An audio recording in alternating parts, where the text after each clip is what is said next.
Assalamu alaikum everyone. This is me, psychologist Insha, and I know I have been not so active on social media that much, but let me try again and be consistent on it in the most vulnerable manner. I'm not going to edit. I'm not going to cut. I'm not going to take the retakes to make the best possible video for you. What I'm going to give you is a raw experience of what I had been through since last 2 years. So recently I had joined a school. I'm a psychologist by profession and I have joined the school not as a teacher but as a social counselor. The job of social counseling is basically to make sure that the behavior, the environment and all other well-beings of students are being maintained. So I have to inform them about what is bullying, let them know if they are suffering from something, if there are any disturbed family students where the distorted family functional is not being like the distorted family is there, you know, the abandoned father or maybe the mother is abusive, etc., etc. So what the school takes as the measure. So I want to share my experience of what actually happened recently that resonated with me as a mother. So the first thing that happened was I was sent as an invigilator in an exam. It was a Islamia paper, I guess, and some students were trying to cheat. Now, if it was an exam for, maybe psychology, history, civics, geography, maths, any other exam, I would have let them pass because I know students do cheat. That is a different thing if it is wrong or right, but this is what students usually do. The only fear they have is that they don't want to fail in the exam. So they were trying to cheat, but they were not cheating for a normal subject. They were trying to cheat for the last two verses of Suratul Baqarah. It was a memorization test where they have to write about Suratul Baqarah's tafsir and some other questions, but they have to mention certain verses also. And this boy trying to copy the last two verses, when I saw him, I did not scold him, snatched his paper away, etc., etc. I just simply asked him, Beta, this is Quran, and you are trying to cheat the Quran. You are trying to score some marks for the Quran. And I want to know the reason behind it. Why are you doing so? In reply, he laughed and he said, Ma'am, we are all doing so now by helping each other, by making sure that everyone passes from our class and we all go to our next class in a with very graceful numbers. Of course, I was shocked. I did not say anything and I said, don't cheat. End of the story. But it stayed with me. And in that moment, I did not judge the child, I did not judge the parenting, I did not judge the school system, etc. I judged myself that what if this student after 10 years is my own child and what I am doing as a mother. It resonated with me for a very long time and it made me record this video right now. Because if my child has this respect for the Quran, has this level of respect for the Furqan, I fail as a mother, especially someone whom Allah has granted enough knowledge to make sure that the child walks on the right path. I have a baby boy.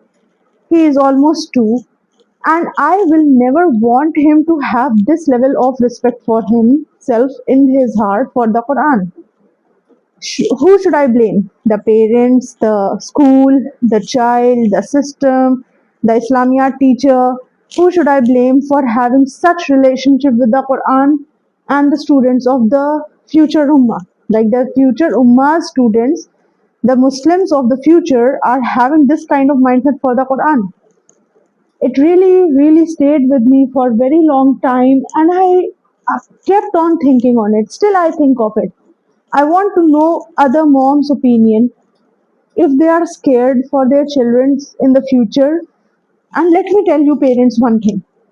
I used to think that if the parents are friendly with their children, the children are truthful or etc. etc. You know, I have those gentle parenting things in my mind, that if the parents are very well maintaining their relationship with the child will never cheat them. But I, as a mother plus as a social counselor, I will tell you two things.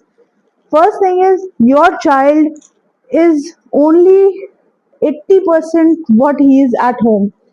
You do not know him the 20% whatever he does at school. I see boys from different backgrounds daily in my office, and they all have some issues or the other which the parents even know have no idea about it. Yet they come to school, they enjoy their friends, they keep on going on with it, and they just leave. And second thing, those parents, they are in delusion that they know their child to the fullest. Their children are the most deceiving one. I'm not talking about some older generational students, 18, 19 years old. I am talking about 12, 13 years old students who actually fool their parents to the point that parents are deceived. And this is the main problem with us as parents are. Allah subhanahu wa ta'ala has created our hearts so soft for our children. Even if they lie, even if they cheat, even if they do something wrong, we cannot take a stand against them. And especially in today's parents, we are scared. Oh, they are throwing a tantrum, give them a phone, make them shut up. Oh, they are having this issue of like they want certain brands because their friends want to have that. Oh, give them that brand. This has spoiled the generation that is upcoming. They have no accountability concept, they have no responsibility concept. 16-year-old, 15-year-old children, both girls and boys, are so spoiled. They don't know how to cook, they don't know how to make themselves a simple sandwich, and yet we expect those generation to join the army of Imam Mahdi alayhi salam when Dajjal comes and everyone fights with very bravery. Do you think this kind of upbringing will be suitable for joining the army of Imam Mahdi alayhi salam? Now, my response to whatever the questions I raised right now is that we parents need to first have one-on-one conversation with our partners. Involve them in the discussion. Both the husband and wife should have one alignment of how they are actually going to raise their children.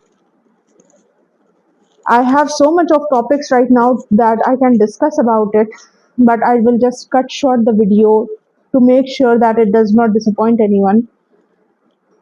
But I just have one solution to all the problems. Make conscious parenting a part of your life. Don't think that you have sent your kids to school and you have done your duty. No, you have not.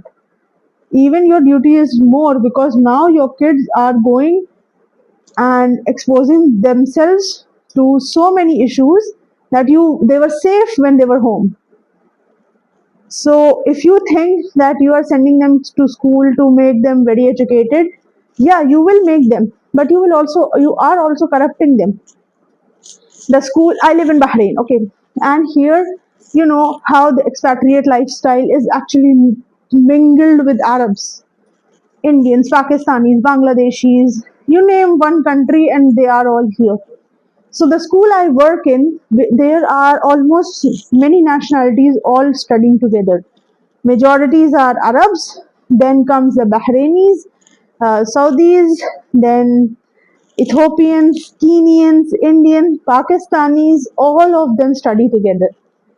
And they all are very welcoming. The intracultural relationship they have developed with each other is very nice. But you know, the con side of it, the bad side of this is that they all want, boys especially I'm talking about because I work with the boys department, they all have this mindset of knowing each other's language in a foul manner. Oh, what is this abusive word is called in your language? This is what the conversations were going on, and I heard about them. Oh, this is This is the word we say it in Urdu. What do you say in Arabic about this? How do you abuse a woman in your language? These are the conversations of class 4th, class 5th student I myself have heard from my own ears. So, parents, if you think that you can make your child hufaz by sending them to a school and a madrasa and paying them high fees, they might become hufaz, but they will never let the Quran enter their heart because of their own deeds and because of your negligence. Parenting is not just about paying the bills to third person to raise your child and educate them. Parenting is always making sure that your child has the best of knowledge, best of efforts, and best of everything that you are providing, and you're going to be answering to Allah subhanahu wa ta'ala. At last, it's going to be your efforts. When you will be standing before Allah, He will not ask you, why did not you send your child to this expensive school? He will ask you what you taught him actually. Did he understood the concept of zakat? Did he understand that the importance of salah is more there than the importance of waking up for his job? He's going to answer, you are going to answer all of this, and he's going to question all of this. So let's prepare ourselves for actually what the parenting is all about and not focus on what the trend is going on with. Assalamu alaikum.